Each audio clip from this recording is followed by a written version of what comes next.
Doctor, मी पूर्वी माहेरी होते तेव्हा मला बेड रेस्ट मिळायची. पण आता मी सासरी आली आणि मला खूप काम करावं लागतं किंवा रोजचं दैनंदिन स्वयंपाक पाणी मलाच बघावं लागतं. तर मग मला काम करावं लागल्यानं माझं दूध कमी होईल का? असा एका मातेचा प्रश्न आहे YouTubeच्या कमेंटमध्ये. आज त्याचं उत्तर पाहूयात. तर हे बघा, जसं की मी माझ्या प्रत्येक व्हिडिओमध्ये सांगतो की आईचं दूध हे आहे कशामुळं? कारण त्या आईला बाळ आहे म्हणून त्या आईला दूध आहे. आणि आईचं दूध टिकतंय आणि वाढतंय कशामुळं? तर ती आई रोज बाळाला अंगावर पाजते, फ्रिक्वेंटली अंगावर पाजते आणि दूध पाजण्याबद्दल ती आई कॉन्फिडंट आहे. त्याचप्रमाणे ती मनाने प्रसन्न आहे. यामुळे त्या आईचं दूध वाढतंय. कारण त्यामुळंच त्या आईमधील प्रोलॅक्टिन आणि ऑक्सिटोसिन रिफ्लेक्स हे रोज फ्रिक्वेंटली घडत राहतात आणि आईचं दूध त्या प्रमाणात, बाळ जेवढं जास्त पेईल त्या प्रमाणात वाढत राहतं. हे सोडून इतर जे काही फॅक्टर आहेत, जसं की आईचं जेवण, आई किती वेळा जेवली, एखाद्या दिवशी आई कमी जेवली की जास्त जेवली, हे तितकंसं परिणाम नाही करत आईच्या दुधावर. त्याचप्रमाणे आईची रोजची कामं आई करूच शकते. एखाद्या दिवशी आईला जास्त काम पडलंय किंवा एखाद्या दिवशी जास्त आराम मिळालाय, ह्या गोष्टीनं लगेच ताबडतोब आईच्या दुधावर परिणाम होत नाही. बऱ्याच वेळा असं आईला वाटतं की मी एक्झर्शन केलंय म्हणजे लगेच आता माझं दूध कमी होईल किंवा पातळ होईल किंवा बाळाला पुरणार नाही. तर ती केवळ तुमच्या मनातली भीती आहे. असं लगेच आईचं दूध कमी होत नाही किंवा लगेच आईचं दूध जात नाही किंवा पातळही होत नाही. आता याचं उदाहरण द्यायचं झालं तर काही माता खूप गरीब असतील, त्यांना रोज कामावर जावं लागत असेल, शेती करत असतील, शेतात राबावं लागत असेल. काही माता या मजूर असतात, त्यांना रोज मजुरी करायला जावंच लागतं.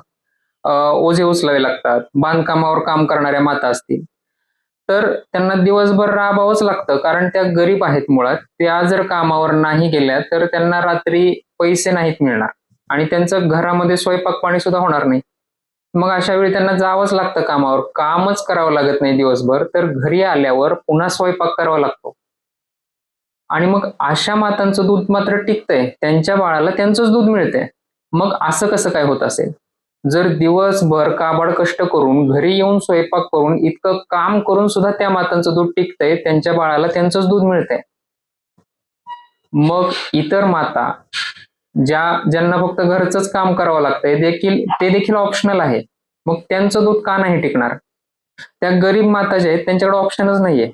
कारण पावडरचा डब्बा दर 4 दिवसाला विकत घेऊन बाळाला पाजणं त्यांना शक्य नाहीये. कारण दर 4 दिवसाला 600 रुपयाचा डब्बा आणणं त्यांच्या ऐपतच नाहीये तेवढी.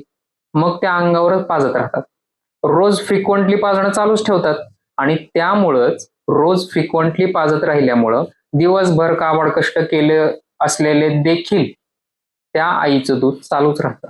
कारण त्या आईच्या शरीरातील ऑक्सिटोसिन, प्रोलॅक्टिन रिफ्लेक्सेस हे रोज घडतच राहतात आणि त्या आईचं दूध वाढतं. तिने केलेल्या कष्टांचा तिच्या दुधावर परिणाम होत नाही. तसंच त्याचप्रमाणे ज्या माता घरी आहेत, ज्यांना बेड रेस्ट मिळते, मग त्यांना एखाद्या दिवशी घरकाम करावं लागलं, स्वयंपाक करावा लागला, माहेरी होत्या तेव्हा पूर्ण बेड रेस्ट होती, सासरी आल्यानंतर रोजचं स्वयंपाक पाणी करावं लागलं. समजा लहान कुटुंब आहे, बाळाचे वडील, बाळाची आई आणि बाळ तिघांचंच कुटुंब आहे. वडील जात आहेत नोकरीला आणि मग आईला घरातली कामं करावी लागतायत, तरी देखील त्या आईचं दूध टिकणारच आहे. कारण ती आई रोज त्या बाळाला फ्रिक्वेंटली अंगावर पाजत राहणार आहे. त्यामुळं त्या आईच्या शरीरातील प्रोलॅक्टिन, ऑक्सिटोसिन हे रिफ्लेक्सेस घडत राहणार आणि निसर्गतः त्या आईचं दूध टिकणार आणि जेवढं जास्त पाजणार तेवढं वाढत राहणार. त्यामुळं काम केल्यानं, कष्ट केल्यानं माझं दूध कमी होईल का, हा जो समज आहे, ही जी भीती आहे, ती मनातून काढून टाका आणि तुमच्या बाळाला कॉन्फिडेंटली आईचंच दूध पाजा.